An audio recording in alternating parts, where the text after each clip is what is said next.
जर हवी तुम्हा सुंदर धरा हसरे गगन, ही सृष्टी घालते साद तुम्हा देते स्मरण।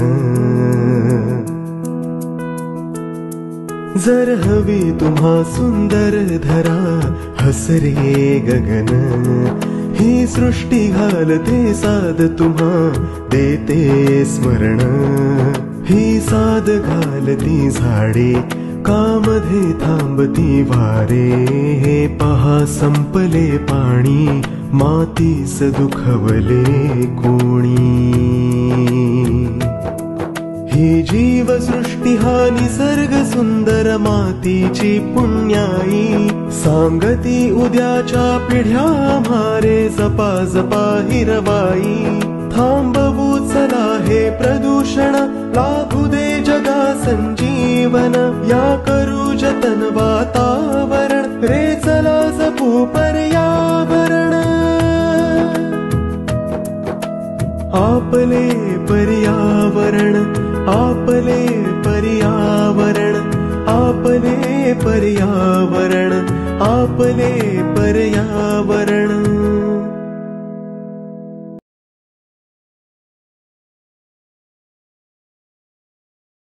नमस्कार मंडळी, मी सुरभी वालावलकर ठोसर पुन्हा एकदा तुम्हा सर्वांचं ऑनलाईन खुली पर्यावरण शाळेमध्ये खूप खूप स्वागत करते।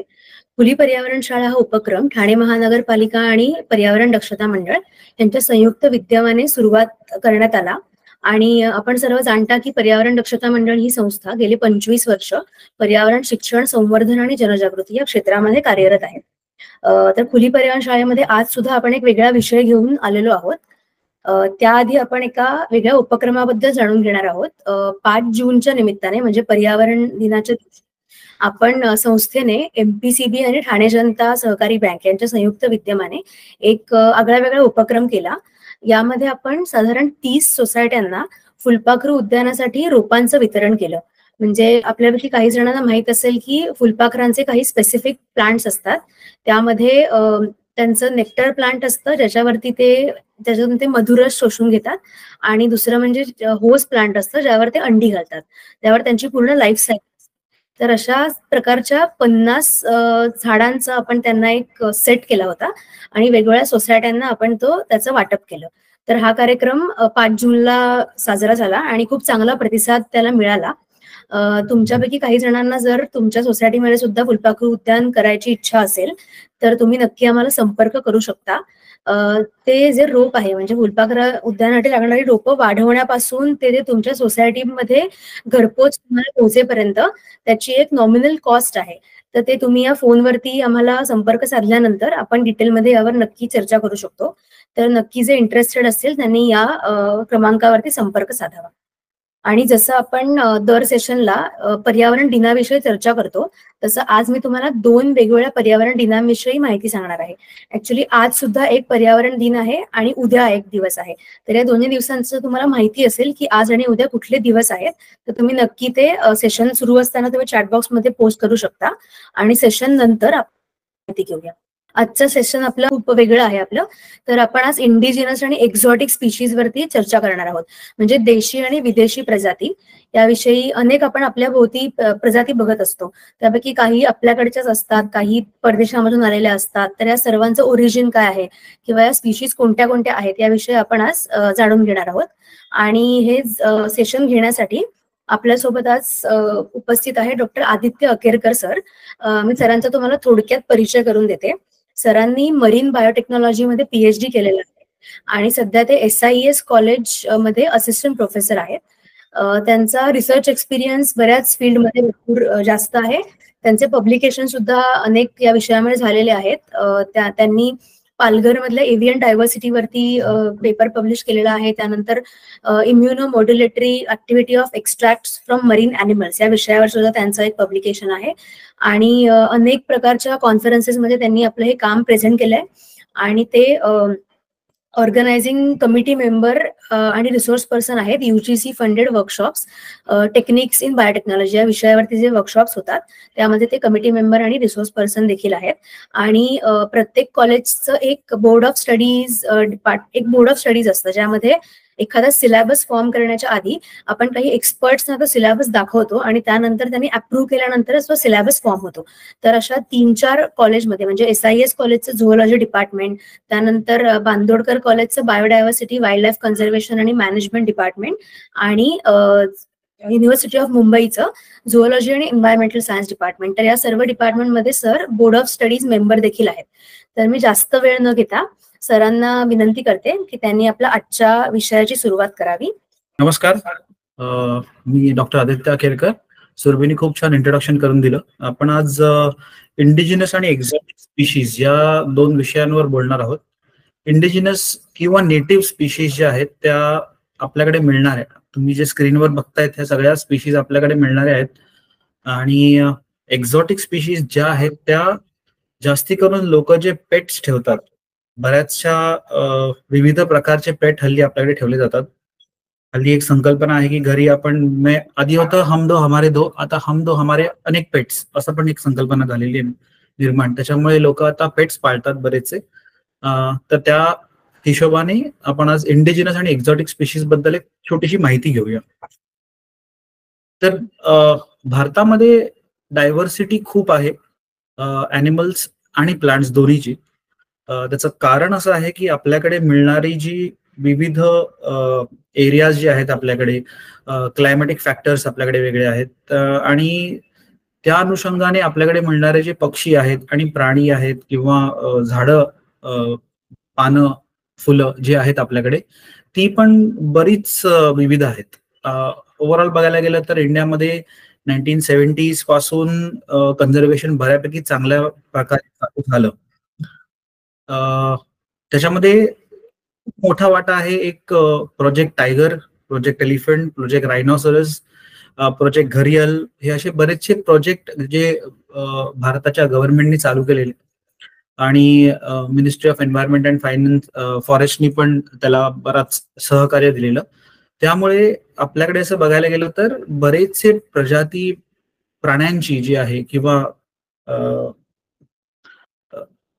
झाडांची पण प्रजाती आहेत ते आपल्याकडे बचाव झालेला आहे बऱ्यापैकी. आपल्याकडे साधारण 105 ते 106-7 दरवर्षी आपल्याकडे वाढतायत असे नॅशनल पार्क्स आहेत. 500-550 सँक्च्युरीज आहेत, बायोस्फिअर रिझर्व्ह आहेत. आपल्याकडे कम्युनिटी रिझर्व्ह आहेत जिकडे बऱ्यापैकी प्राण्यांचं संवर्धन केलं जातं. काही ठिकाणी आपल्याकडे सिक्कीममध्ये ते एक रोडोडेंड्रॉन सँक्च्युरी आहे. रोडोडेंड्रॉन एक झाड आहे, तर लागणारी सुंदर फुलं असतात आणि त्यापासून काही लोक वाईन प्रोड्यूस करतात, काही लोक त्याच्यापासून ज्यूस करतात. आणि भारत हे एक असा देश आहे ज्याच्यामध्ये तुम्हाला अगदी काश्मीर पासून कन्याकुमारी पर्यंत विविध प्रकारचे पक्षी, प्राणी आणि झाडं बघायला मिळतील. आपल्याकडे साधारणतः 47,000 वेगळ्या वेगळ्या प्रकारचे झाडं आहेत आणि त्याच्यामधली 15,000 पेक्षा जास्ती आपल्याकडची जी फ्लावरिंग प्लांट्स आहेत ते एंडेमिक आणि इंडिजिनस आहेत इंडियाला. एंडेमिक म्हणजे आपल्याकडेच मिळणारे आणि दुसरीकडे कुठे न मिळणारे. आपण त्याच्याबद्दल माहिती घेऊया नंतर. ओव्हरऑल आपण बघायला गेलं तर भारतामध्ये मिळणारे पक्षी प्रजाती जे आहेत साधारण 1300च्या आसपास आहेत आणि जगामध्ये ते साधारण 13,000च्या आसपास वगैरे आहेत. तर around 10% of the world flora and fauna we have in our country, so that is a very good thing. आपल्याकडे झाडं आणि फॉरेस्ट कव्हर बऱ्यापैकी कमी होत चाललेलं आहे. डेव्हलपमेंट लोकांना हवी आहे. त्याचबरोबर आपल्याला डेव्हलपमेंट सोबत बरेचसे जे एरियाज क्लीन होत आहेत, म्हणजे फॉरेस्ट क्लिअर करून रोड बांधले जात आहेत, फॉरेस्ट क्लिअर करून ऍग्रिकल्चर ओपन होत आहे, त्याच्याबद्दल आपल्याला काहीतरी माहिती घ्यायला हवी. जिथे जिथे असे चुकीचे प्रोजेक्ट, आपण म्हणू चुकीचे म्हणजे गव्हर्नमेंटच्या अगेन्स्ट जाऊन नाही, पण तरीही आपल्याला जिथे वाटतील की एन्व्हायरमेंटलिस्ट जे म्हणतात की नाही आता इकडच्या एरियामध्ये जर आपण झाडं लावली तर ती चांगलं होईल त्या एरियाचं, तर आपण त्या एरियामध्ये सपोर्ट करणं फार गरजेचं आहे. आपल्याकडे एक टर्म आली नेटिव्ह स्पीशीज किंवा इंडिजिनस स्पीशीज. नेटिव्ह स्पीशीज म्हणजे ह्या ज्या आहेत त्या आपल्याकडे मिळणाऱ्या स्पीशीज आहेत. आपल्याकडे भारतामध्ये मिळणारे नेटिव्ह स्पीशीज प्रचंड प्रमाणात आहेत आणि त्याचं संवर्धन होणं फार गरजेचं आहे.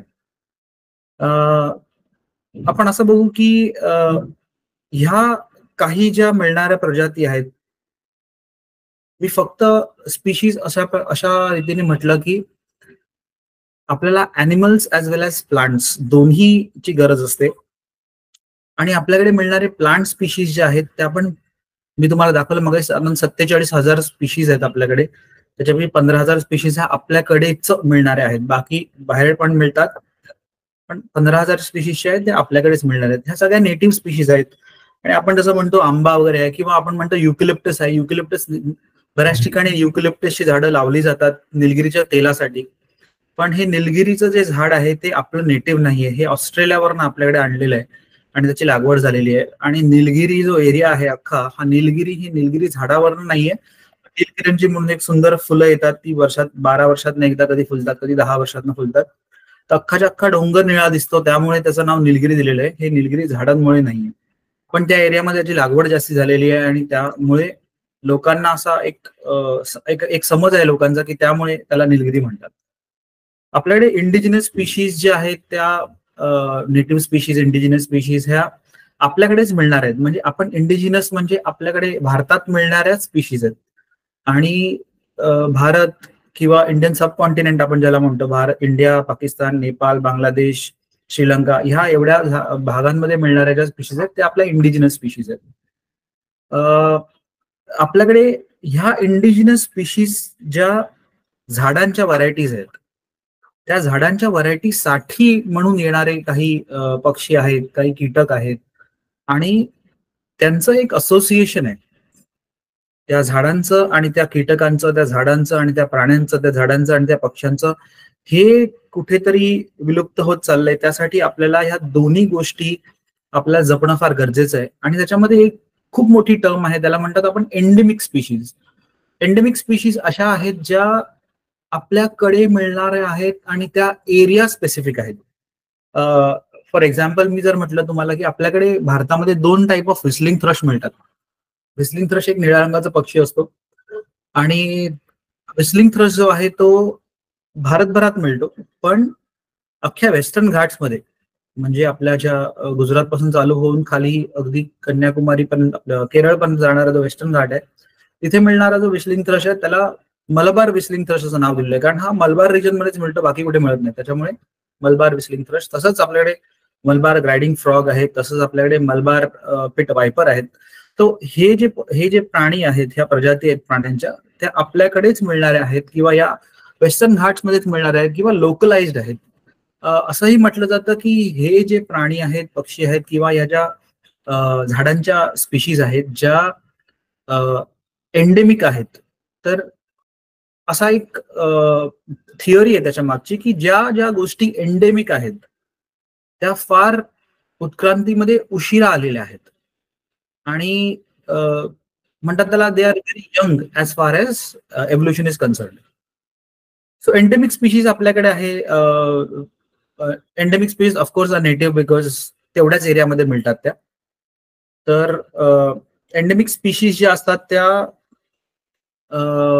एक असंही आहे की एंडेमिक स्पीशीज फार कमी एरियामध्ये मिळतात, त्यामुळे जर त्या एरियाचं जतन झालं नाही व्यवस्थित किंवा त्या एरियामध्ये वृक्षतोड जास्ती झाली, वृक्ष पण तसेच म्हटलं मी, वृक्ष आणि म्हणजे प्राणी आणि पक्षी दोन्ही, किंवा प्राणी, पक्षी आणि झाडं यांचं जर व्यवस्थित जतन झालं नाही किंवा त्या एरियाचं व्यवस्थित जतन झालं नाही तर त्या लुप्त होण्याला जास्ती वेळ नाही लागणार. सो नेटिव्ह प्लांट्स पण आहेत आपल्याकडे आणि प्लांट मी दोन्हीवर फोकस केलाय कारण प्लांट आणि ॲनिमल दोन्ही काही वेगळे नाहीत, आपल्याकडे सगळे आपलेच असतात आणि एंडेमिक आहेत. ह्या ज्या 2 आहेत आपल्याकडे बऱ्यापैकी चांगल्या प्रमाणामध्ये आणि आयुर्वेदामध्ये आपण जे वापरलं जातात ती जशी झाडं आहेत आपल्याकडे आणि त्याच्यापासून आपल्याला भरपूर मेडिसिनल प्रॉपर्टीज आणि आपण त्याचा भरपूर बेनिफिट करून घेतो. बघायला गेलं तर आपल्याकडे एंडेमिक बरोबर रेअर स्पीशीज पण खूप आलेल्या आहेत. आपण एंडेमिक म्हणतो काही ज्या आपल्याकडेच मिळतात आणि त्याच्यामध्ये पण क्लायमेट चेंजमुळे किंवा वृक्षतोडीमुळे किंवा डेव्हलपमेंटमुळे बऱ्याचशा ठिकाणी असं बघायला मिळतं की तिकडच्या ज्या प्रजाती आहेत त्या आता लुप्त होत चाललेल्या आहेत. काही काही पक्षी, काही काही प्राणी तर फारच कमी राहिलेले आहेत. आणि काही पक्षी आहेत आपल्याकडे, जसं एक एक्झाम्पल दिलं तुम्हाला तर एक 1996 मध्ये एक नवीन पक्षी सायन्सला डिस्क्राईब झाला होता भारतामधून, फ्रॉम अरुणाचल प्रदेश. आणि आजही त्याचं पॉप्युलेशन अराउंड 40-45 इंडिव्हिज्युअल्स एवढंच आहे. लोकांनी खूप त्याच्यावर रिसर्च केलेला आहे, पण आणखीन कुठेच मिळत नाही. ते एक sanctuary wildlife community reserve म्हणून जो आहे एरिया, एक ईगल नेस्ट सँच्युरी मध्ये, त्या एरियामध्येच ते मिळतात, बाकी कुठेच मिळत नाही. तर होईल असं की जर आपण त्या एरियाचं जतन केलं नाही तर अचानक स्पीशीज गायब होईल. आपल्याकडे ग्रेट इंडियन बस्टर्ड पण जो आहे, जो आपल्याकडे राजस्थान, जैसलमेर, कच्छ मध्ये जो मिळतो, त्याच्या पण साधारण एक 250 ते 300 इंडिव्हिज्युअल्स बाकी आहेत. तर तोही फार क्रिटिकली एंडेंजर्ड झालेला आहे. तर ह्या गोष्टी आपल्याला जतन करणं फार गरजेचं आहे. मी तुम्हाला काही झाडांची चित्र आणि थोडेसे नावं दाखवेन, तुम्ही बघून घ्या. ही सगळी आपल्याकडची नेटिव्ह आहेत. म्हणजे आपण म्हणतो की अरे निलगिरी आपलाच आहे, निलगिरी आपलं नाहीये. आपण त्याला आपलं केलेलं आहे, पण ते आपलं नाहीये. सो पहिलं आहे बेल. सगळ्यांना बेल तर माहिती आहे, आणि त्याचं आपल्याकडे बेलाची पानं वापरली जातात हिंदू मायथॉलॉजीमध्ये. तसंच त्याचं फळ जे असतं त्याचाही फार उपयोग आहे पोटदुखीसाठी वगैरे. किंवा दुसरं आहे शेवगाच्या शेंगा ज्या असतात, किंवा शेवगा जो म्हणतो, तर त्याची पण ही आपल्याकडचं नेटिव्ह प्लांट आहे. झाडांच्या फुलांची भाजी केली जाते, पानांची भाजी केली जाते, शेंगा वापरल्या जातात. सो आणि तेही. नंतर आपल्याकडे आहे आंबा. आंब्याच्या आपल्याकडे भरपूर व्हरायटीज आहेत. तर नुसता आंबा हा भारतात मिळतो असं नाहीये. हा आंबा आता भरपूर स्प्रेड झालेला आहे. पण इंडिया, पाकिस्तान, नेपाळ, बांगलादेश जर आपण बघितलं तर बऱ्यापैकी आंबाच्या साधारण 400 ते 500 व्हरायटीज लोकांनी वेगळ्या वेगळ्या आपल्याकडेच येणाऱ्या ज्या असतात. मुंबईमध्ये एकदा आंब्याचा सीझन चालू झाला की पहिला हापूस येतो, मग हळूहळू पायरी येतो, मग असं करत करत वेगळे वेगळे आंबे यायला लागतात आणि आपण ते खातो. आंबा पण आहे. Around 500 more varieties which are there in India. मग आपल्याकडे कोकणात मिळणारं कोकम म्हणून जे आहे, हेही आपल्याकडचं नेटिव्ह आहे. त्याचं जी सालं असतात ती सुकवून त्याचा सालं वापरली जातात सोला म्हणून. त्याच्यानंतर त्याचं सरबत बनवलं जातं, त्याचं आगळ बनवलं जातं, आणि आतमधला जो गर असतो त्याच्यामध्ये बिया आणि गरापासून मिळणारा एक वॅक्सी पदार्थ निर्माण होतो. तर ते पायफुटीसाठी, ज्या लोकांचे पाय फुटतात त्याच्यासाठी पण वापरलं जातं. काही लोक त्याच्यात तो जो ऑइल आहे बेसिकली ते त्याच्यामध्ये मासे फ्राय करून खातात काही जण. मग आपल्याकडे जांभूळ आहे. जांभळाच्या व्हरायटीज आपल्याकडे आहेत, भरूच छोट्यापासून मोठ्यापर्यंत बऱ्याच व्हरायटी आहेत. आणि अगदी बारीक बी वाला जांभूळ येतं आणि अगदी मोठं बी वाला जांभूळ येतं. बारीक बी वाला जांभूळ मोठा जास्ती गर असलेलं, आणि किंवा मोठी बी असलेलं आणि अगदी कमी गर असलेलं, असे वेगळ्या व्हरायटीज आहेत भरपूर आपल्याकडे मिळणाऱ्या. पण हे इंडियाचं नेटिव्ह आहे जांभूळ, आणि त्यालाही आयुर्वेदिक मेडिसिन मध्ये खूप इम्पॉर्टन्स आहे. डायबिटीससाठी वगैरे त्याचं झाडाचा जो खोड आहे त्याची पावडर दिली जाते, किंवा बी असते त्या बी पण ग्राइंड करून त्याची पावडर वापरली जाते. त्याच्यानंतर नीम आहे आपल्याकडे. कडुनिंब ज्याला म्हणतो आपण, कडुलिंबाचा पाला, कडुलिंबाचं तेल हेही वापरलं जातं आपल्याकडे. हेही आपल्याकडचं नेटिव्ह आहे. त्याच्यानंतर आवळा आहे आपल्याकडचा नेटिव्ह. त्याच्या वेगळ्या वेगळ्या पाककृती करता येतात. लोक काही पिकल करतात, काही कॅन्डी बनवतात, किंवा आवळाचा मावा बनवला जातो. आवळा व्हिटॅमिन सी मध्ये खूप हाय आहे, आणि वेगळ्या वेगळ्या मेडिसिनल युजेस मध्ये पण वापरला जातो. तसंच चंदन आहे, आणि चंदनाची गंमत अशी आहे की आपल्याकडे सगळ्यात जास्त तस्करी जी होते लाकडाची, ती हायेस्ट सेलिंग वूड जे म्हटलं जातं आपल्याकडचं. त्याचप्रमाणे चंदनाच्या भरपूर व्हरायटीजही आहेत. आपल्याकडे मिळणाऱ्या 4 व्हरायटीज आहेत. नक्की इंडियन चंदन आहे, रेड चंदन आहे ज्याला आपण रक्तचंदन म्हणतो, एक स्वेट चंदन म्हणून आहे, त्याची झाड जरा बुटकं असतं, आणि मलयगिरी चंदन जे आहे साऊथला मिळणार आहे ते आहे. 4 वेगळ्या वेगळ्या व्हरायटीज मला तरी शोधताना मिळाल्या. पण ह्याच्या व्यतिरिक्तही जवळपास एक 7 व्हरायटीज आहेत वेगळ्या जगभरामध्ये, पण ह्या ज्या आहेत त्या आपल्याकडच्या आहेत नेटिव्ह. मग हापुशा नावाचं एक जुनिपर्स म्हणून जे फ्रूट आहेत, छोटेसे बेरीज आहेत, त्या बेरीजही आपल्याकडे हिमालयामध्ये मिळतात, आपल्याकडे नाही. जरा हिमाचल आणि उत्तराखंड त्या ठिकाणी मिळले जातात. त्याचेही मेडिसिनल पर्पज आहे, आणि लोक त्याचं लाकूड जे आहे ते फार ज्वलनशील आहे, कारण त्याच्यामध्ये काही ऑइल्स असतात. त्याच्यामुळे काही लोक त्याचं ऑइल काढून त्याचं इसेन्स बनवतात, आणि काही लोक ते नुसतं लाकूड तोडून ते जाळायला वापरतात. मग चाउल मोगरा म्हणून एक आहे, हाही आपल्याकडे मिळणार एक इंडिजिनस व्हरायटी ऑफ ट्री आहे. आयुर्वेदिक मेडिसिन मध्ये वापरलं जातं, आणि स्किन केअर प्रोडक्ट्स साठी ह्याचा फार यूज आहे. So why do we need to preserve the native trees? आपल्याला नेटिव्ह ट्रीजचं प्रिझर्वेशन फार गरजेचं का आहे? कारण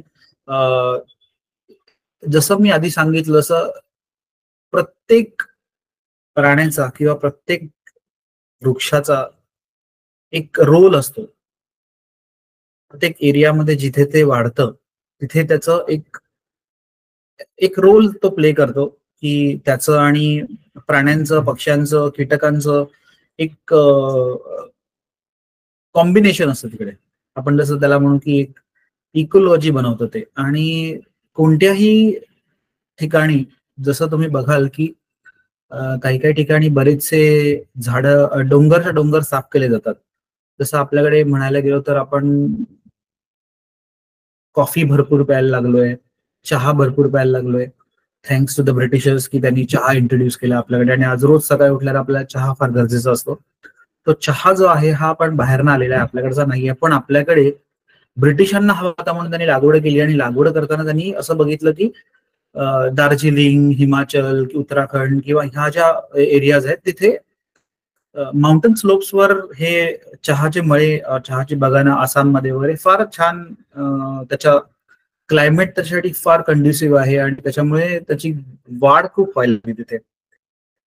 आणि ब्रिटिश गेल्यानंतर लोकांनी बघितलं की अरे, लोकांना तर चहाचं आता व्यसन लागलेलंच आहे, तर आपण अजून त्यांना चहा पाजूया. तो असं करत करत लोकांनी डोंगरच्या डोंगर साफ केलेले आहेत, आणि तिथे चहाची मळे लावलेले आहेत. तुम्ही जर बघाल चहाचे मळे, तर एकर्स असे चहाचे मळे लावलेले आहेत, जिकडे लोकांना मोठी झाडं मिळणारच नाही. आणि अशा प्रकारे होतंय काय की आपण चहाचे मळे तर बनवले, पैसे कमवले, पण तिकडचा जो एरिया होता, नॅचरल एरिया, तो कम्प्लिटली डिव्हास्टेटिंग करणार आहे. तर तिकडे आपल्याला अजिबात काहीच बायोडायव्हर्सिटी मिळत नाही. तसंच साऊथमध्ये तुम्ही जाल, साऊथमध्ये बघाल तर तिकडे कॉफी असते, कॉफी भरपूर प्रमाणात तिकडे कूर्ग वगैरे त्या एरियामध्ये कॉफीचे मळे आहेत.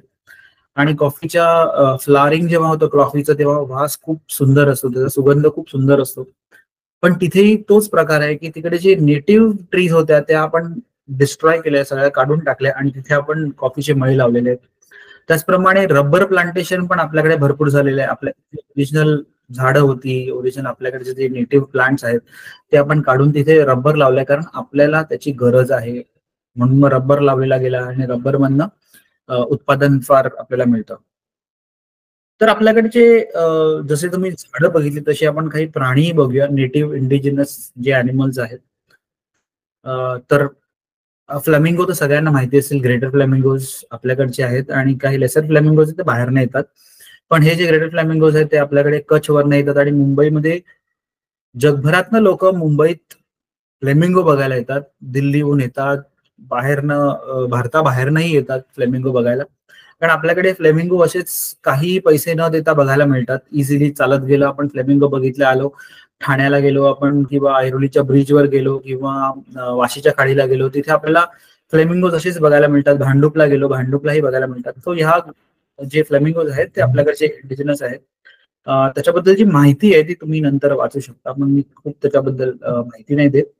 पण हा जो पिंक कलर मुळात येतो त्यांना, हा जेव्हा तुम्ही फ्लेमिंगो बघाल तर ते करड्या रंगाचे असतात जेव्हा येतात, आणि इथे येऊन ज्या आपल्या समुद्रामध्ये मिळणारे जे अल्गे आहेत किंवा शेवाळ ज्याला म्हणतो आपण बारीक, त्याच्यानंतर जे इतर मायक्रोस्कोपिक ऑर्गॅनिझम्स आहेत ते खाऊन मग त्याच्यामधलं कॅरोटेनॉइड्स जमा करून मग त्यांना तो कलर आलेला असतो. तो हा पिंक कलर जो आहे तो असा डेव्हलप होतो. त्याच्यानंतर त्यांची जी बीक आहे ती बघायला दिस आर कॉल्ड फिल्टर फीडर. त्यांच्या तोंडाच्या आतमध्ये वरच्या बाजूला एक ब्रश सारखं असतं. ते ऍक्च्युली पाणी जेव्हा असं खेचतात तर पाण्यात मधून त्यांना जे बारीक कीटक जे मिळतात आणि त्याच्यामुळे त्यांना तो कलर येतो. त्याच्यानंतर ऑफकोर्स आपल्याकडे आहे गजराज ज्याला म्हणतो आपण, हत्ती आहे, इंडियन एलिफंट, एशियन एलिफंट ज्याला म्हणतो हा, आणि आफ्रिकन एलिफंट खूप फरक आहे. आफ्रिकन एलिफंट उंचीलाही जास्त आहे, त्याचे कानही मोठे आहेत आणि त्याला मेल आणि फिमेल दोन्ही याला सोळे असतात. पण आपल्याकडचे जे प्राणी आहेत हे हा बघाल तुम्ही तर हा मेल आहे आणि जे त्या दोन्ही फिमेल आणि आहे तर त्यांना सोळे नाही आहेत. मग आपल्याकडे मिळणारा एक अतिशय सुंदर एक प्राणी आहे ज्याला म्हणतात स्नो लेपर्ड. हा हिमालयात मिळतो आणि हिमालयन रिजन मध्ये मिळतो. साधारण एस्टिमेट आपल्याकडे त्याचं 100 ते 200च्या आसपास आलेलं आहे रिपोर्ट, पण जगभरामध्ये ते 10,000च्या आसपास आहेत. कझाकिस्तान पर्यंत स्नो लेपर्ड वगैरे मिळतात.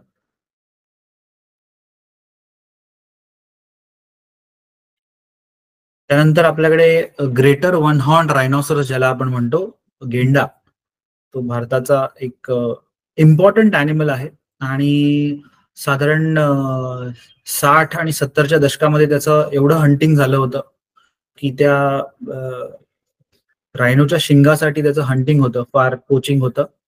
आणि भारताच्या मिनिस्ट्री ऑफ फॉरेस्ट अँड एन्व्हायरमेंटनी एक प्रोजेक्ट रायनोसरस, विजन रायनोसरस, त्याला IVR असं नाव दिलं, इंडियन विजन रायनोसरस 2020, 2010 मध्ये लॉन्च केला होता. 10 वर्षामध्ये आपण त्याचे नंबर्स वाढवायचे असा हा एक प्रण केला होता. आणि आज तुम्ही बघाल तर भारतामध्ये त्याची संख्या साधारण 3,500च्या आसपास झालेली आहे. हा ग्रेटर वन हॉर्न रायनोसरस जो आहे, सर्वात छान जागा तुम्हाला बघायला जर रायनोसरस जायचं असेल तर काझीरंगामध्ये तुम्ही गेलात तर तुम्हाला खूप प्रमाणात हे ग्रेटर वन हॉर्न रायनोसरस मिळते. त्याच्यानंतर आपल्याकडे ऑफकोर्स वी हॅव टायगर और द रॉयल बेंगॉल टायगर ज्याला म्हणतात. आपल्याकडे मिळणारे 2 प्रजाती आहेत, एक तर royal Bengal tiger and Indo Chinese एक टायगर म्हणतो. आपल्याकडे ह्या 2 प्रकारच्या प्रजाती मिळतात आपल्याकडे. बेंगॉल टायगर जर म्हणाल तर तुम्ही आपल्याकडे सर्वच टायगर रिझर्व्ह मध्ये किंवा व्याघ्र प्रकल्प आपण ज्याला म्हणतो तिथे मिळतात बघायला. आणि आता गेल्या 10-15 वर्षामध्ये टायगर टुरिझम एक खूप मोठा व्यवसाय म्हणून लोकांनी घेतलेला आहे. टायगर टुरिझमच्या नावाखाली लोकांनी प्रचंड प्रमाणात पैसे कमवलेले आहेत आणि आजही कमवत आहेत. टुरिझम हा नुसता भाग नसून ह्याला इको टुरिझम असं नाव दिलेलं आहे. काही ठिकाणी तुम्ही जाल तर तिथे होमस्टेज आहेत, तर तिथे राहून मग जिप्सी आहे, तिकडे जिप्सी सफारीज आहेत, तिकडे खाणं देणारे लोक आहेत. सो या सगळ्या लोकांचे तिथे बेनिफिट होतं आणि म्हणून मग त्याला टायगर टुरिझमला एक वेगळा स्टेटस दिला जातो. दरवर्षी आपल्याकडे साधारण 2 जूनला सगळे पार्क्स बंद होतात, काही पार्क सोडले तर, आणि 2 ऑक्टोबरला पुन्हा ते चालू होतात. 2 ऑक्टोबर नंतर पावसाळा एकदा झाला की मग ते पार्क्स पुन्हा चालू होतात, कारण पावसाळ्यामध्ये आतमध्ये गेल्यावर गाडी रुतण्याची शक्यता असते, त्यामुळे टायगर टुरिझम तिथे बंद असते थोडे दिवस. तो हा टायगरही आपला आता आपण 2024ची जर गणना बघितली टायगरची तर साधारण 3,000च्या आसपास आपल्याकडे टायगर झालेले आहेत. 2,900च्या पुढे आहेत. मग आपल्याकडे इंडियन स्लॉथ बेअर, हा पण आपल्याकडे मिळणारा भालू जो आहे तो मेल फिमेल आपल्याकडे मिळतात. हा नेटिव्ह ॲनिमल आहे आपल्याकडे मिळणारा. हिमालयन वुल्फ आहे, हिमालयन बेअर आहे, हिमालयन फॉक्स आहेत, आपल्याकडे भरपूर गोष्टी आहेत. पण या Himalayan wolf one more animal which is commonly found in India and it's also called as a Tibetan wolf. मग आपल्याकडे मिळणारा मोर आहे, दिस is a Indian peafowl or peacock as we sold. This is a male peacock. जी लांडोर असते तिला हा पिसारा नसतो, पण मेल जो असतो त्याला हा पिसारा असतो आणि तो फुलवतो पावसाळ्याच्या आसपास. पावसाळ्याच्या आसपास म्हणजे पाऊस पडावा म्हणून नाही, पण फिमेल्सना अट्रॅक्ट करण्यासाठी हा पिसारा असतो आणि तो फुलवून फिमेल्सना अट्रॅक्ट करतो. मग इंडियन गॉर ज्याला म्हणतात, काही लोक त्याला बायसन म्हणतात, इंडियन बायसन. पण हा गॉर म्हणून जो प्राणी आहे, ही फिमेल आहे आणि त्याचं काफ आहे. जर तुम्ही मेल बघाल तर साधारण 1 टनाच्या आसपास त्याचं वजन असतं. आणि बऱ्याचशा ठिकाणी गॉर जे आहेत त्यांचं ह्युमन ॲनिमल कॉन्फ्लिक्ट होतात आणि मारलेही जातात लोक. तर हा इंडियन गॉर आहे. त्याच्यानंतर आपल्याकडे मिळणारा रेड पॅन्डा आहे. हा फारच सुंदर प्राणी आहे, जो आपल्याला सिंगालीला नॅशनल पार्क, नेपाळच्या आसपास बॉर्डर जे आहेत तिथे मिळतो, सिक्कीमला मिळतो. आणि रेड पॅन्डा फक्त बांबू खातो आणि हा ऍक्च्युअल पांडा प्रजातीत मिळणारा प्राणी आहे, जो आपल्याला नेहमी दिसतो टीव्हीवर किंवा इव्हन WWFच्या ज्या लोगोवर, की तो पांढरा आणि काळ्या रंगाचा जो मोठा प्राणी आहे तो पांडा आहे. पण तो बेअर फॅमिलीमध्ये जातो. तो ऍक्च्युअली त्याला म्हणतात पॅन्डा, पण तो बेअर फॅमिली मधला आहे. पण हा जो रेड पॅन्डा आहे तो आपल्याकडे मिळणारा हा ट्रू पॅन्डा म्हणतात त्याला. त्याची टेल खूप बुशी असते, फार छोटा. आणि त्याचा प्रॉब्लेम, मेन रिझन याचा डिक्लाइन इज की तो बांबू खातो आणि दुपारच्या वेळी खाली किंवा वरती असा झोपतो शांतपणे. लोक बरेचसे त्याला पोचिंग करून घेऊन जातात आणि त्याचे फर जे आहे, बेसिकली फर साठी पोचिंग होतं. त्या फर म्हणजे जे त्याचे केस असतात त्याच्यापासून ब्रशेस बनतात किंवा लोक त्याला मारून त्याचे गालीचे बनवतात किंवा बॅग्स बनवतात. त्यासाठी याचं हंटिंग खूप होतं. सो ॲनिमल्स इन इंडिया हे आपल्याकडे मिळणारे जनरल ॲनिमल आहेत. ते स्नो लेपर्ड, इंडियन वुल्फ आहे. वॉटर बफेलो नावाचा एक प्रकार काझीरंगामध्ये आणि त्या ठिकाणी मिळतो. खूप मॅसिव्ह असतो तो आपल्याकडे मिळणारा वॉटर बफेलो. हॉक बॅजर आहेत, एशियाटिक ब्लॅक बेअर आहेत, क्लाउडेड लेपर्ड्स आहेत, बिंटरॉंग आहेत. आपल्याकडे बरेचसे मिळणारे असे प्राणी आहेत जे भारतात मिळतात. आता आपण इंडिजिनस वरनं आता एक्झॉटिक कडे वळूया. इंडिजिनस हे आपल्याकडे मिळणारे प्रजाती आहेत आणि एक्झॉटिक हा विदेशी किंवा परदेशी प्रजाती आहेत. आपण असं बघायला गेलं तर आपल्याकडे मिळणारा जो टायगर आहे तो आपल्याकडे इंडिजिनस आहे. तो आपण आपल्याकडे पाळू शकत नाही. आता भारतामध्ये मिळणारे जेवढे इंडिजिनस ॲनिमल्स आहेत हे आपण पाळण्याला आपल्याला परमिशन नाहीये as per wild life protection act of 1972. तर एक्झॉटिक ॲनिमल्स म्हणजे कोणते? तर आता लोक हल्ली काहीही पाळायला लागलेले आहेत. म्हणजे आपल्याकडे टर्टल्स, टॉर्टॉइजेस, मार्मोसेट्स, आपल्याकडे लिझर्ड्स पाळतात लोक, स्नेक्स पाळतात हल्ली, रॅबिट्स तर होतेच, कोकाटील्स, बर्ड्स मध्ये बरेचसे प्रकार आहेत, फिशेस मध्ये बरेचसे प्रकार आहेत. पण हे जेवढे भारतात मिळणारे आहेत ते तुम्ही पाळायला बंदी आहे. तर एक्झॉटिक प्राणी म्हणजे काय? ते बाहेर मिळणारे जे प्राणी आहेत त्यांना म्हणतो आपण एक्झॉटिक प्राणी. फॉर एक्झाम्पल आपण जर म्हटलं की एका भागामध्ये मिळणारा प्राणी आहे, फॉर एक्झाम्पल हा स्लॉथ आहे किंवा आपल्याकडे लॉरिस आहे. हा स्लॉथ जो आहे तो आपण आपल्याकडे आणून जर पाळला तर तो एक्झॉटिक झाला. आता एक्झॉटिकचा एक प्रॉब्लेम असाही आहे की असंही बघितलं जातं की बरेचसे लोक ॲनिमल्स आणतात, पाळतात आणि एकदा की आपल्याला आता जमत नाही ह्याला पाळणं, की तो रस्त्यावर सोडून दिला किंवा जर फिशेस असतील तर पाण्यामध्ये सोडून दिले किंवा टर्टल्स आहेत तर ते पाण्यामध्ये सोडले. पण हे बाहेरचे आलेले जे टर्टल्स आहेत किंवा हे जे प्राणी आहेत, प्रजाती आहेत, हे जेव्हा आपल्या एरियामध्ये जातात तेव्हा ते इन्व्हेजिव्ह होतात. त्यांची वाढ एवढ्या झपाट्याने व्हायला लागते की ते बाकीच्या प्राण्यांना वाढायला देत नाहीत. आणि मग अशा वेळी आपल्याला एक मोठा प्रॉब्लेम व्हायला लागतो की आपले जे नेटिव्ह स्पीशीज आहेत किंवा इंडिजिनस स्पीशीज आहेत आपल्याकडे भारतात मिळणारे, त्यांचं जी वाढ आहे ती कमी होते. मग त्यांना आपण फॉरेन प्राणी म्हणू. तर आपण पेट जेव्हा म्हणतो तर हल्ली आपल्या लोकांमध्ये फक्त पटकन येतं कॅट किंवा डॉग. पण आता कॅट किंवा डॉग हा एवढ्यावरच पेट ही term it's not restricted only to that. आता तुम्ही बघाल तर लोक बऱ्याचशा गोष्टी पाळायला लागल्यात. मी तुम्हाला काही दाखवतो. तर आपल्याकडे private position of big cats and wild animals, त्याच्यामध्ये तुम्ही बघा स्पेसिफिक रेस्ट्रिक्शन्स जे आहेत हे आपल्याकडे आहेत. या लाल तुम्ही बघाल भाग किंवा मरून भाग, लाल भागामध्ये तुम्ही बघाल तर आपल्याकडे रेस्ट्रिक्शन्स आहेत as per wild life protection act of 1972.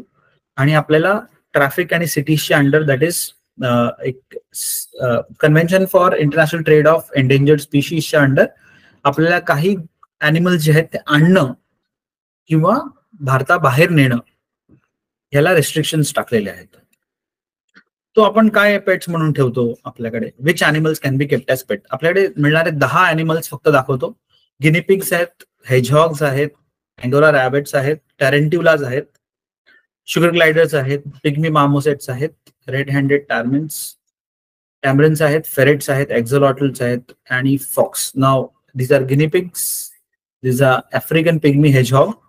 Hedgehog हा प्राणी आपल्याकडे साऊथलाही मिळतो आणि आपल्याकडे राजस्थानमध्येही मिळतो, पण ते प्राणी पाळायला आपल्याला परमिशन नाहीये as per the wild life protection act of 1972, कारण ते इंडिजिनस प्राणी आहेत. इंडिजिनस म्हणजे भारतात मिळणारे प्राणी जे आहेत ते आपल्याला पाळायला बंदी आहे. मग हा अँगोरा रॅबिट आहे, वी हॅव टॅरेंट्युलास लोक पाळतात हल्ली, शुगर ग्लायडर्स लोक पाळतात, पिग्मी मार्मोसेट्स सगळ्यात छोटे मंकीज जे आहेत हेही लोक पाळतात, व्हेरी कॉमन, 1.5-2 लाखाला मिळतात आपल्याकडे आणि लोक पाळतात हल्ली. टॅमरन्स आहेत, कॅपुचिन मंकीज पण लोक पाळतात, साऊथ अमेरिकन ओरिजिनचे आहेत. फेरेट्स आहेत आपल्याकडे, एक्झोलॉटल व्हेरी इझिली आणि कॉमनली मिळतात, एक्झोलॉटल्स. सॅलमँडर्स मिळतात, फेनिक फॉक्स, इग्वानास लोक पाळतात, कोकाटेल्स लोक पाळतात इझिली. डिस्कस नावाचा एक फिश आहे, हा पण एक खूप सुंदर दिसणारा फिश आहे, ह्याची आपल्याकडे ब्रीडिंग पण होतं आणि लोक पाळतातही. फ्लॉवर हॉर्न्स पाळतायत, eclectus parrots, African grey parrots, cockatoos, chipmunks हेही पाळले जातात आपल्याकडे. So these are all exotic species. आता ह्याच्यामध्ये गंमत अशी आहे, we say that there are lot of exotic pet and species which are listed at ban pets. आपल्याकडे आता लेटेस्ट न्यूज प्रमाणे आपल्याकडे काही डॉग व्हरायटीज पण पाळायला बंदी आलेली आहे आता. आणि आपल्याकडे आपण म्हणतो काही पॅरेट्स आहेत किंवा टॉर्टॉईज आहेत, हे फार उपद्रवी नाही आहेत, सो मी ते पाळलेत, पण ते अनएथिकल आहे आणि जर तुम्ही पकडले गेलात तर तुम्ही जेलमध्ये जाऊ शकता. सो इन्व्हेसिव्हनेस म्हणजे काही असं होतं की लोक प्राणी आणतात, पाळतात आणि पाळल्यानंतर मग जसं तुम्हाला सांगितलं कंटाळायला सोडून दिले आणि हे जर वाढायला लागले तर त्यांचं वाढ जी आहे ती प्रचंड झपाट्याने होते आणि त्यामुळे बाकीचे जे नेटिव्ह प्राणी आहेत, पक्षी आहेत किंवा नेटिव्ह अॅनिमल्स आहेत त्यांची वाढ खुंटते, त्यामुळे हे इन्व्हेसिव्ह व्हायला लागतात आणि बाकीच्या प्राण्यांना वाढायला देत नाहीत. So what makes a good exotic pet? आपण एकतर डोमेस्टिक पेट आहे, रिस्पॉन्सिबिलिटी ब्रेड इन कॅप्टिव्हिटी, मग त्याच्यानंतर law, as per the law we are protecting them. जे एक्झॉटिक अॅनिमल्स आपण बाहेर आणणार किंवा आपण जे पाळणार त्याच्यामुळे आपल्याला किंवा आपल्या इतर प्राण्यांना किंवा इतर लोकांना त्यामुळे आजार होऊ नये, त्याला म्हणतात झुनॉटिक डिझीज. तर हे झुनॉटिक डिझीजेस होऊ नये यासाठीही आपण काळजी घ्यायला हवी. ज्या प्राण्यांमुळे असे डिझीज होणार नाहीत ते प्राणी आपण एक्झॉटिक म्हणून आपण पाळू शकतो.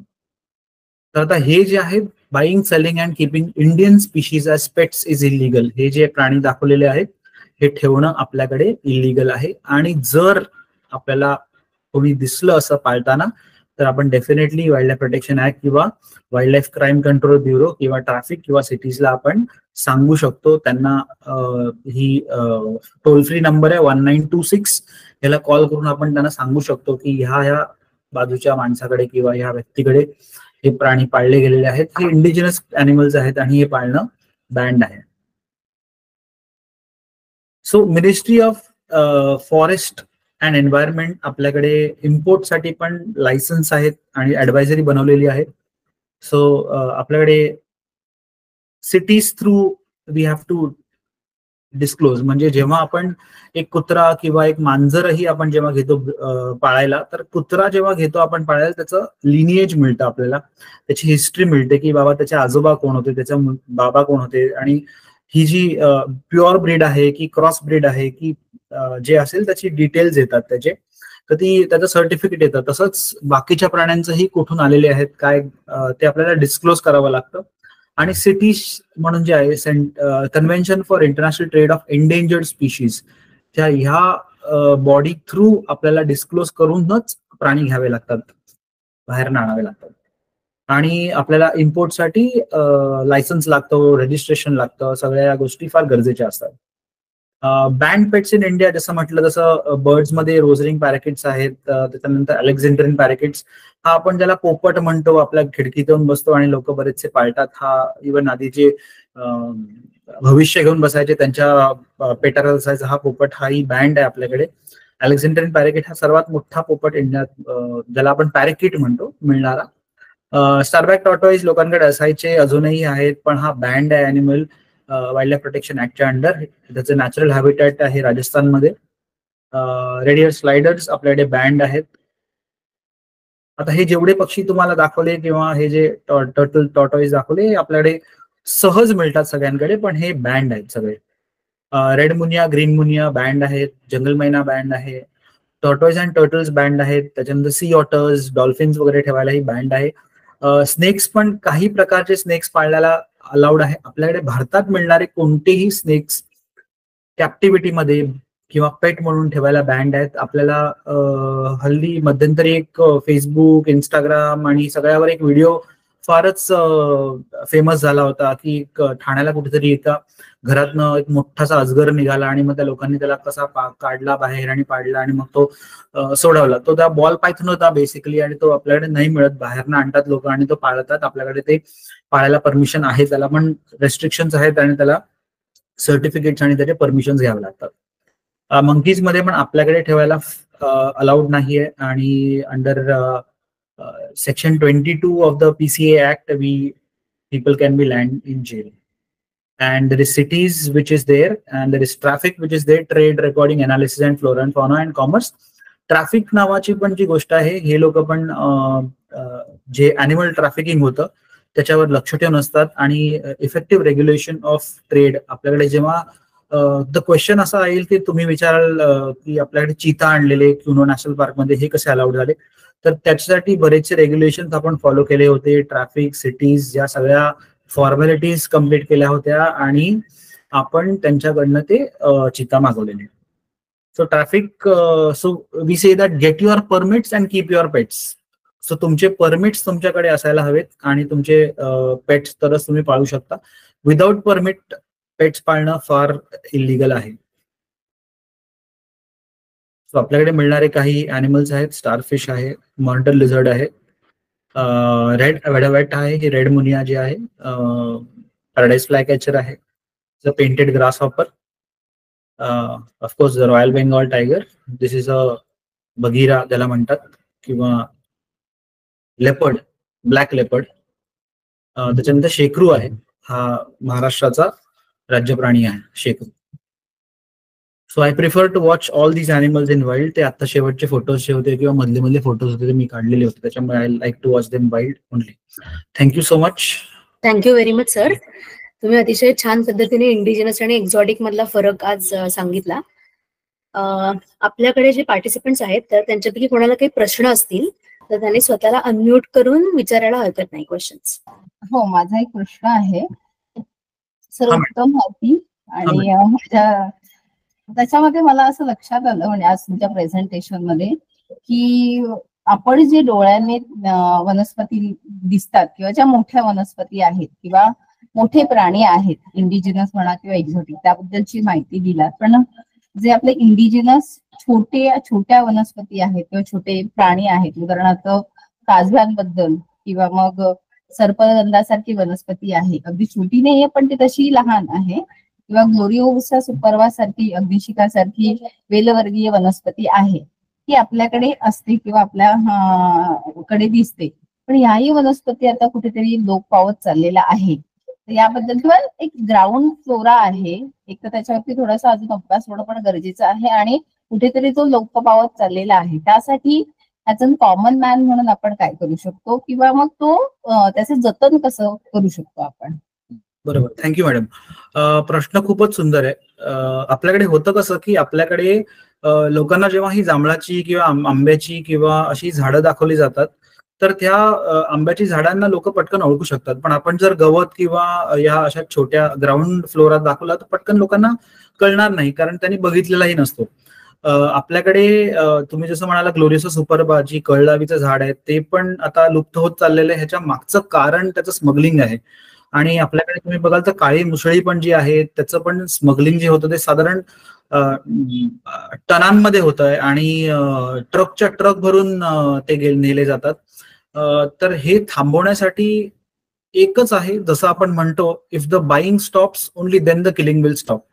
तर आपल्याकडे जेव्हा जोपर्यंत लोक आता गौरीचे हात किंवा गौरीचं हे किंवा जे म्हणून आपण जे कळलावीचं झाड काढलं जातं फॉर रिलिजियस पर्पज आपण जे म्हणतो, तर जर त्याची तोड झाली नाही तरच ह्या वनस्पती राहतील, नाहीतर कोणत्या ना कोणत्या कारणास्तव ही झाडं तोडली जातीलच. Yes, thank you sir. दाते सरांना प्रश्न विचारायचा आहे का सर? तुम्ही अनम्यूट करून प्रश्न विचारू शकता. नमस्कार. नमस्कार. मला विचारायचं असं होतं की आता सध्या म्हणजे एक्झॉटिक आणि इंडिजिनस स्पेसिस असा जो विषय आहे तर त्याच्यावरती आता समुद्राच्या मध्ये वॉटर बलास्टिंग आता अलाउड केलेलं नाही, तर तशा पद्धतीने आपल्याला जमिनीवर असं काही रिस्ट्रिक्शन आणता येतील का? तर जमिनीवरचा असा प्रश्न आहे की मायनिंग हा सर्वात मोठा धोका आहे आपल्याला, आणि कुठे ना कुठेतरी दोन गोष्टींची सांगड घालणं फार गरजेचं असतं, पण ते होत नाही बरेच वेळेला. त्याचं कारण असं आहे की आत्ताच आम्ही ऐकलं आहे की एक टनल पास झालेला आहे जो आपल्या नॅशनल पार्कच्या खालनं बोरिवलीहून ठाण्याला येणार आहे. म्हणजे बोरिवलीहून ठाणा लवकरात लवकर 15 मिनिटात पोहोचायला हा टनल भारतात आपल्या बोरिवली नॅशनल पार्कच्या खालनं बनवणार आहेत. असले प्रोजेक्ट जेव्हा पास होतात तेव्हा हा खूप मोठा प्रॉब्लेम असू शकतो, कारण त्यावेळी ड्रिलिंग होणार, त्यावेळी ब्लास्टिंग होणार, आणि ह्या ज्या गोष्टी आहेत त्या आपण थांबवू शकत नाही. जसं आता टनल्स बनवणार आहेत तर तुम्हाला ते ब्लास्टिंग करायलाच हवं.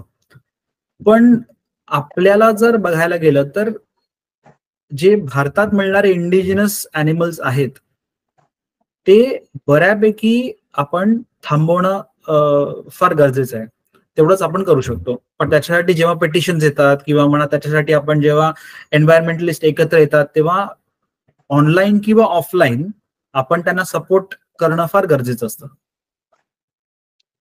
सर मला थोडस मला असं पर्सनली वाटतं की थोडं कन्फ्युजन झालंय. मी ब्लास्टिंग नाही, मी बलास्टिंग बद्दल बोलत होतो. नाही, तुम्ही म्हणालात बरोबर आहे. तुम्ही बलास्टिंग जे म्हणालात दॅट इज इन वॉटर. हो, पण same way in India, same way on land आपल्याला हे काही करायला अलाउड नाहीये. कारण तुम्ही जसं म्हणालात बलास्टिंग जे आहे, जे होतं ते पाण्यातलं जे पाणी भरलं जातं ते शिप मधनं काढायला होतं बऱ्याच वेळेला, आणि मग त्याच्यामध्ये एक्झॉटिक स्पीशीज येतात आणि मग ते एका एरियामधनं दुसऱ्या एरियामध्ये जातात. पण ऑन लँड ह्या गोष्टी टाळण्यासाठी ट्रॅफिक आहे आणि देर इज सिटीज. तर ट्रॅफिक आणि cities will avoid any sort of animal trade किंवा animal illegal trade from one country to another country. Only then it will suffice the issue. Indigenous पाणी पाळायला शिक्षा आहे. Okay okay. Jail of course as per the 1972 wild life protection act तुम्ही जर बघाल तर काहीतरी 5 का 10,000 रुपये फाईन आहे आणि त्याच्यानंतर 6 महिन्याची जेल अशी काहीतरी त्यांची एक रचना आहे. Depending on how the case is registered, किती वर्षापासून ते प्राणी तुमच्याकडे आहेत आणि how the case is registered, it entirely depends on that. Okay sir. पुढचा प्रश्न निलगिरी प्लांट संदर्भात आहे. तर ते जमिनीतील जलांश आणि जमिनीचा कस कमी करते, तर ते हानिकारक आहे ना, असा प्रश्न विचारला. हो, ऍक्च्युली जसं बघायला गेलं तर बऱ्याचशा ठिकाणी तुम्ही बघाल की जे हे एक्झॉटिक प्लांट्स आपल्याकडे लावले गेलेले आहेत किंवा आम्ही आपल्याकडे कोकणामध्ये किंवा बऱ्याचशा ठिकाणी रस्त्याच्या दोन्ही बाजूला एक अकेशिया नावाचं झाड लावलं गेलेलं आहे, ज्याचे लांब लांब पानं आहेत. त्याचे जे स्पोर्स आहेत तेही विषारी आहेत. आपल्याला फ्री गिफ्ट मिळालं म्हणून आपण लावलं आणि भारतभर लावलेलं आहे. त्याचे स्पोर्स जे आहेत ते विषारी आहेत आणि आसपासच्या जमिनीचाही त्याचा कस कमी करतात. त्याच्यामुळे ह्या ज्या एक्झॉटिक स्पीशीज आपण आणून लावलेल्या आहेत ते आपण अवॉइड करायला पाहिजे. आपले इंडिजिनस स्पीशीज ज्या आपण म्हटल्या त्या वाढवायला पाहिजेत. Okay sir. ओमकार सर, तुम्ही तुमचा प्रश्न विचारू शकता. हा, नमस्कार. शेकरू जे आहे म्हणजे त्याला त्याचं काउंटिंग असं काही गव्हर्नमेंट लेवलला चालू असतं का, किंवा असेल तर त्यात कोणाशी संपर्क करायचा? कारण लास्ट वीक मध्ये एक आमच्या कुत्र्याने एक त्यातला मारला होता आमच्या घराच्या जवळच. आणि आता माहिती आहे मला ती स्पीसीज हा इम्पॉर्टंट आहे, पण त्याचं इंटिमेशन कोणाला करायचं किंवा त्याचं काही काउंटिंग असतं का, असं थोडासा प्रश्न होता माझा. शेकरूचं असं काउंटिंग होत नाही, पण तो आपला राज्य प्राणी आहे. त्यामुळे महाराष्ट्रामध्ये तरी त्याला मारणं फारच धोक्याचं आहे. होतं असं की आपण बरेच वेळेला आपण स्वतः मारत नाही, पण जर तुमच्या कुत्र्याने मारला असेल आणि जर ते जर फॉरेस्ट डिपार्टमेंटला समजलं तर मग तुमच्यावर कारवाई होऊ शकते. तर अशा ठिकाणी जेव्हा कुत्र्याने जर मारलेला शेकरू आहे तर तो त्याबरोबर तुम्ही फोटो वगैरे काढून ते गव्हर्नमेंटला, फॉरेस्ट डिपार्टमेंटला सांगू शकता, इन केस तुम्हाला ते डिक्लेअर करायचं असेल तर. बऱ्याचशा ठिकाणी असं होतं की ऍग्रिकल्चरमध्येही ते पेस्ट म्हणून आहे. बऱ्याचशा गावांमध्ये वगैरे, कोकणांमध्ये किंवा इव्हन बऱ्याचशा ठिकाणी तुम्ही बघाल की ते नारळाचे जे छोटे कोंब येतात ते खातात किंवा सुपारी खातात. तर डिस्ट्रक्शन भरपूर होतं, त्यामुळे लोक त्यांना हकलतात. मग छर्ऱ्याच्या बंदुकांनी त्यांना उडवलं जातं वगैरे किंवा मारलं जातं, असंही घडलेलं आहे. पण शेकरूचं सेन्सस असं होत नाही, कारण तो प्राणी असा फार मोठा नाहीये एक, आणि दुसरी गोष्ट म्हणजे एक प्राणी दुसऱ्या प्राण्यापासून ओळखला जात नाही. जसा टायगर, वाघ जसा आहे, वाघाची काउंटिंग आपण करू शकतो, कारण आपण दोन वाघांमधला डिफरन्स जो आहे किंवा वेगळेपण जे आहे आपल्या फिंगरप्रिंट सारखं, तसं त्यांच्याकडे जे पट्टे आहेत त्या पट्टे प्रत्येक प्राण्याचे वेगळे असतात. त्याच्यामुळे पट्टेरी वाघ जो आहे हा ओळखला जाऊ शकतो आणि त्याचं काउंटिंग होऊ शकतं. Okay, thank you sir. आपण वेळेअभावी शेवटचा एक प्रश्न घेऊया आणि मग पुढच्या भागाकडे वळूया. एक्झॉटिक प्राणी इथे सोडल्यावर शिक्षा होऊ शकते का?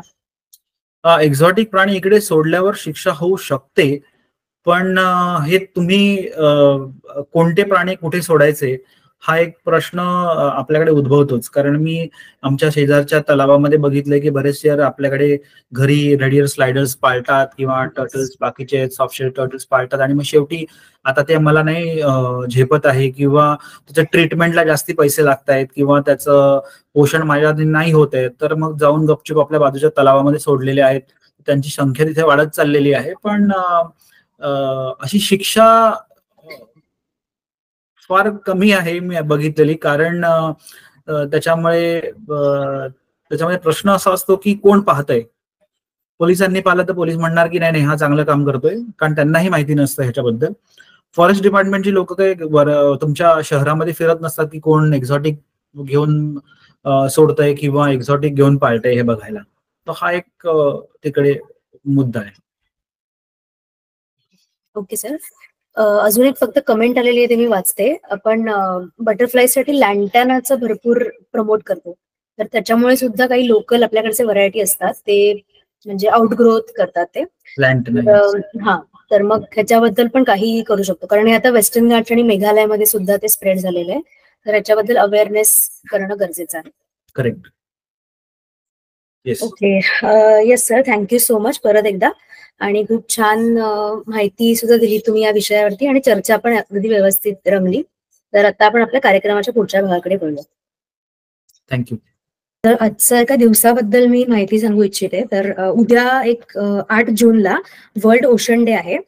तर असं म्हणतात की 2050 पर्यंत आपल्या म्हणजे 2050 पर्यंत आपल्या समुद्रामध्ये माशांपेक्षा प्लास्टिकच जास्त आढळेल. आणि आता ते आपण सुरुवात त्याची बघतो, कारण की बऱ्याच ठिकाणी आपल्याकडे प्लास्टिक भरपूर जास्त प्रमाणात आढळतं समुद्रामध्ये, आणि यासंबंधी जनजागृती करणं हे खूप महत्वाचं आहे. या संदर्भातला प्रस्ताव जो होता तो 1992 मध्ये ब्राझीलमध्ये झालेल्या वसुंधरा शिखर परिषदेत मांडला गेला होता, आणि त्याला संयुक्त राष्ट्रसंघाने 2008 मध्ये मान्यता दिली. तेव्हापासून द ओशन प्रोजेक्ट या अमेरिकन संस्थेच्या साहाय्याने 8 जून हा दिवस ओशन डे म्हणून साजरा होऊ लागला. आणि या ओशन डेचं म्हणजे प्रत्येक दिवसाची एक थीम असते. तर 2024ची ओशन डेची थीम आहे अवेकन न्यू डेप्थ्स आणि त्याची ऍक्शन थीम सुद्धा आहे, ती आहे catalysing action for our ocean and climate.